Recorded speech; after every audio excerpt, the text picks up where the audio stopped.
Hoy os traigo las decepciones, los libros que menos me han gustado este año. Ojo, no quiere decir que alguno de ellos sean malos libros, sino que por diversos motivos para mí han terminado siendo una decepción. Digo lo mismo que dije el año pasado. Por favor, que nadie se ofenda porque esto es una cuestión muy subjetiva y lo que para mí puede ser una decepción, para ti que me estás viendo, puede ser una alegría o una gran lectura. Por supuesto, esto puede pasar y creo que es lo que enaltece el mundo de los libros y la literatura en general. Así que siempre desde el respeto os traigo una lista de 7 libros que para mí han supuesto eso, una pequeña o mayor decepción este año 2021.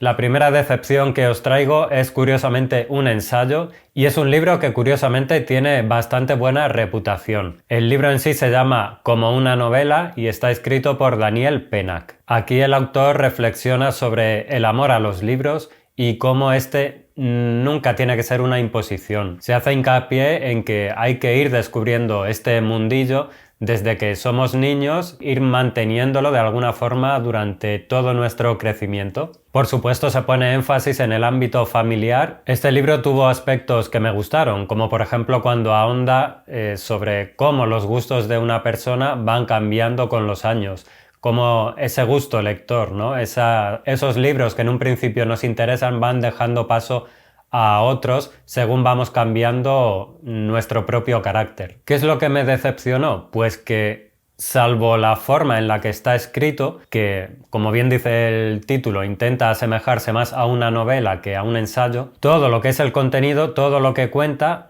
la verdad es que no encontré absolutamente ninguna idea nueva, lo encontré todo muy obvio y no hubo demasiados aspectos que captasen todo mi interés. En el tramo final además se muestran una serie de supuestos derechos del lector que además son bastante famosos, creo que hay hasta un book tag con estos derechos del lector. Y es que es lo mismo, me parecen tan obvios, tan innecesarios de mostrar en un libro que no le encontré demasiado sentido en una obra que pretende ahondar en aspectos más profundos. Además de todos los autores que Pennack va mencionando en este ensayo, el 90%, si no más, son hombres. Menciona muy poquitas autoras. Y eso es algo que, pues tal vez cuando fue escrito el ensayo, es más bien un reflejo de lo que era la sociedad, pero creo que en estos tiempos todo esto está cambiando y bueno, la verdad es que sí me molestó no encontrar más nombres de autoras. En definitiva, para mí, como una novela, fue una pequeña decepción. El siguiente libro podría considerarse casi como un libro de culto.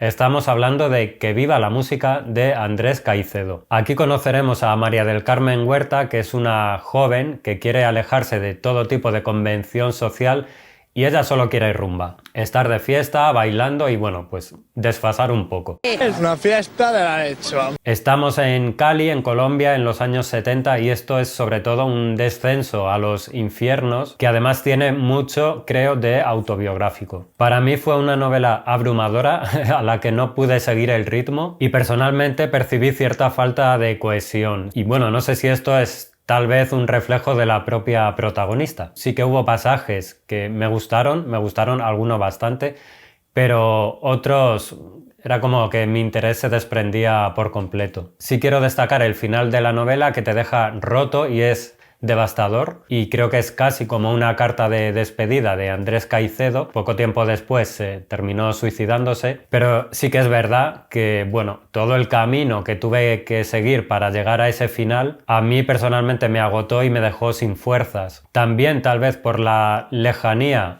personal con esa época, con esa ciudad, pues no pude terminar de conectar además con ese tipo de vida que también es bastante ajeno a mí. Así que es un libro que cogí con muchísimas ganas porque tenía muy buenas referencias, pero en lo personal pues terminó siendo también una pequeña decepción.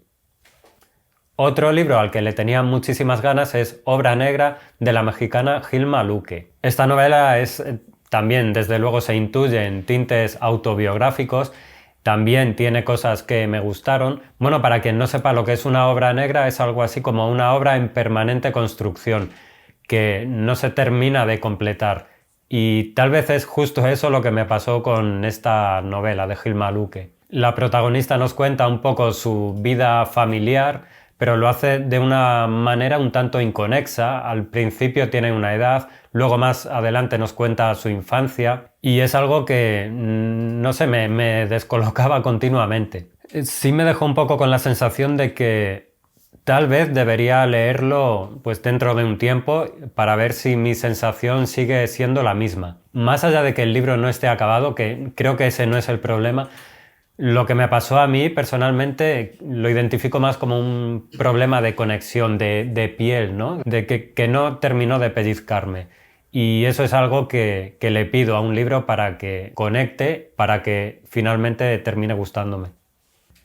Seguimos con una novela gráfica. Este ha sido el año para mí del descubrimiento de este tipo de libros, pero hay uno en concreto que, no sé, tenía puestas varias esperanzas en él y me terminó decepcionando. Estamos hablando de Estamos todas bien, de Ana Peñas. En realidad este libro es algo así como un homenaje de la autora a sus dos abuelas, Maruja y Herminia, y un poco a través de ellas a todas esas mujeres que dedicaron sus vidas a sus familias en una época difícil como lo fue la transición española. Y creo que este es el punto fuerte de este libro, en el cual además hay elementos que yo puedo encontrar como reconocibles de mi propia niñez. También te da a pensar en cómo era la vida antes de la llegada de la tecnología a nuestras vidas y tener esos dispositivos hoy en día que, bueno, en aquella época eran completamente impensables. El problema para mí fue que percibí que la autora se queda un poco en la superficie de lo que nos quiere mostrar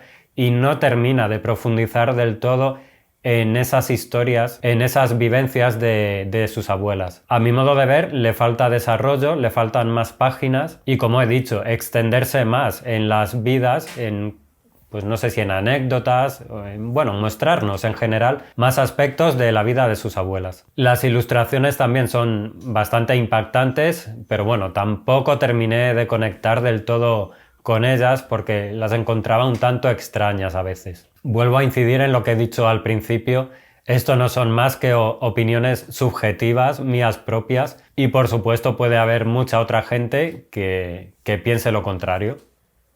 Como por ejemplo pasa con el siguiente libro que voy a mencionar.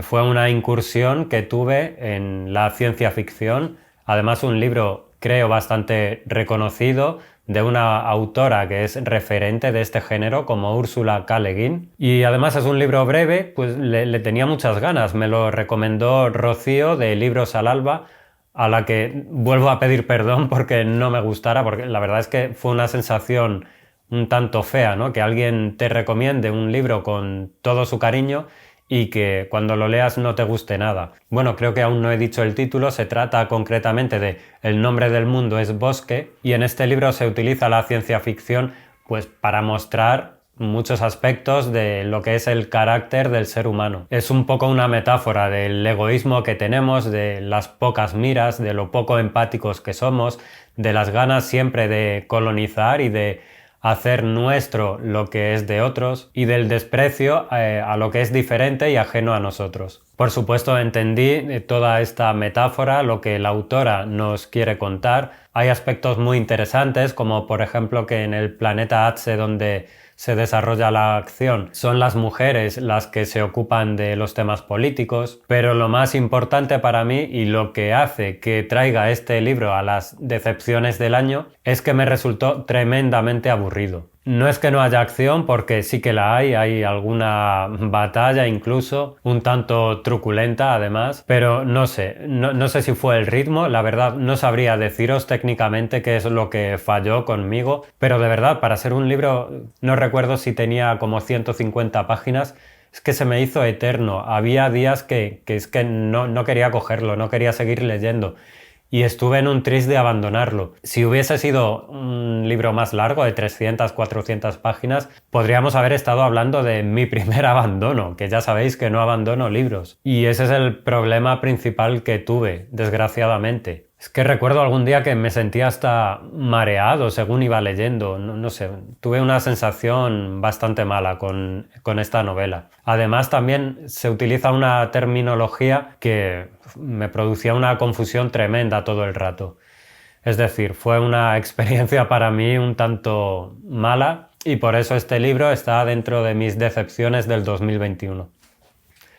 Quedan 2 libros, 2 decepciones. La primera de ellas viene curiosamente de un libro reconocido como el mejor libro de terror en Goodreads, elegido por los lectores del año pasado, creo, de 2020. Y se trata de Gótico, de Silvia Moreno García. Aquí el planteamiento de la novela se produce rápidamente y es que Noemí recibe una carta de su prima, una carta un tanto preocupante. Esto hará que Noemí vaya a visitar a su prima Catalina, se llama, a High Place, que es la mansión familiar del marido de Catalina, donde pues vive este matrimonio junto a los sirvientes y a algún familiar más. Allí se desarrolla un poco toda la trama, sí que la atmósfera creo que está bastante conseguida hasta un poquito más allá de la mitad de la novela. De hecho, hasta ese punto tenía todo mi interés, me estaba gustando incluso. ¿Y qué pasa? Pues como dije cuando hablé de esta novela, llega un momento en que tú estás esperando que pase algo que detone todo lo que se tiene que detonar. Es que no sé cómo decirlo sin dar demasiado spoiler. Pero cuando llegó ese momento, a mí se me hizo total y absolutamente ridículo. Ese tono realista que estaba llevando hasta entonces la novela se desmorona por completo y se desmorona también lo que es el ritmo, se desmoronó por completo todo mi interés y se precipita hacia el vacío más absoluto para mí. Creo que lo puedo asemejar bastante bien a lo que es cuando te montas en una montaña rusa y el principio que te están remontando así despacito, pues te va subiendo esa adrenalina un poco, ¿no? Ese miedo casi, esos nervios, y cuando de repente llegas y ¡brum!, para abajo, pues eso le pasó a Gótico conmigo. Creo que es una pena porque, como he dicho, la novela estaba llevando una línea bastante buena que, a mi modo de ver, se desperdicia por completo en esa segunda mitad o último tercio. Y bueno, vamos con la última decepción del año, que además fue una de las primeras, pero debido a la categoría y la reputación de su autor, y también, ¿por qué no?, de este mismo libro, que creo que es todo un clásico. La decepción. Fue sonada. Estoy hablando, por supuesto, de Grandes Esperanzas de Charles Dickens. Grandes Esperanzas, grandes decepciones. Grandes Esperanzas nos cuenta la historia de Pip, que es un niño que vive en un pueblo pequeñito y en determinado momento se tiene que marchar a la ciudad porque hay algo así como un benefactor que quiere hacer de él un caballero, un hombre respetable. Creo que el problema de la novela para mí fue que el comienzo es maravilloso y está tan bien escrito, te mete tanto en la historia y conectas de tal manera que no te esperas lo plomizo que puede llegar a ser después. Y creo que de ahí viene la decepción. Obviamente no es un mal libro, Grandes Esperanzas, pero claro, pues no es lo que yo esperaba. Además es un libro extenso, yo entiendo que en su época Dickens lo escribió para ser publicado en entregas y eso tal vez exige demasiadas tramas y algunas de ellas, a mi modo de ver, bastante ajenas a lo que está contando el libro, a la trama principal. Pero es que no manches, es que le sobra casi la mitad de páginas, a mi entender. Y bueno, es otro de esos libros que leí en lectura conjunta y bueno, en realidad fue una buena experiencia. Obviamente, aparte de ese comienzo, el final también me gustó y en medio hubo algún pasaje que me pareció interesante, pero es que el resto pues también me aburrió. Se me hizo una novela bastante plomiza y me parece una auténtica pena, pero aquí hemos venido a ser sinceros y a decir lo que nos parecen las cosas y los libros que leemos. La verdad es que no sé si este vídeo lo vais a ver antes o después del vídeo de las mejores lecturas del año. La cosa es que los estoy grabando casi a la vez porque, bueno, por motivos personales voy a estar como 3 semanas sin poder grabar. De hecho, estoy grabando a día 18 de diciembre y pudiera ser que alguna última lectura se pudiese colar en estos rankings, aunque lo dudo porque no voy a tener demasiado tiempo tampoco para leer. Pero bueno, eso, que sepáis que si no lo he publicado aún, el próximo vídeo será el de mejores lecturas. Y si no, pues nada, obviad este comentario. Hablando de comentarios, me podéis dejar vuestras impresiones, por supuesto, en este vídeo, qué os parecen mis decepciones y también me podéis indicar qué libros os han decepcionado a vosotros y vosotras en este 2021. Una vez más, agradecidísimo de todo el apoyo que estoy recibiendo. Ha sido un año bastante fructífero. No he leído tantos libros como el año pasado, pero bueno, por ahí han rondado. Y a pesar de estas decepciones, creo que las cosas buenas que han pasado en este 2021 superan con creces pues lo malo que hemos podido ir recibiendo. Así que un abrazo a todo el mundo, felices fiestas, feliz año nuevo. No sé cuándo se va a publicar este vídeo, pero aprovecho para felicitaros, para desearos que seáis muy felices y que estéis pasando unos días maravillosos. Abrazos para todo el mundo y nos vemos en el siguiente vídeo, que será muy pronto. Chao.